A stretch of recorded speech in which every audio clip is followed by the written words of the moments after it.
சிறு எண்ணிக்கை கொண்ட குடும்பங்கள் வாழ்வது கூடாது. ஒரு பகுதி அவர்களுக்கு போக மீதி பகுதியில் குடிசை வாழ்வோரை கொண்டு வைக்கப்படும்.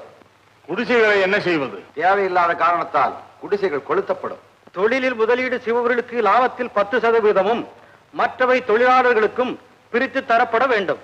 அப்படி என்றால் பணக்காரர்களே இருக்க மாட்டார்கள். தவறு. பணக்காரர்கள் இருப்பார்கள், ஏழைகள் இருக்க மாட்டார்கள். 5 வயது ஆன உடனேயே குழந்தைகளை கட்டாயமாக பள்ளியில் சேர்த்து விட வேண்டும். தவறினால் பெற்றோர்களுக்கு தண்டனை உண்டு. வசதி இல்லாத பெற்றோர்களை என்ன செய்வது? அவசரப்படாதீர்கள்.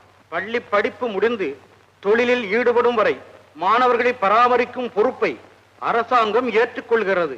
பொக்கிஷம் காலி. மக்களிடமிருந்து பெற்ற வரிப்பணத்தை மக்களுக்காக செலவிடுகிறோம்.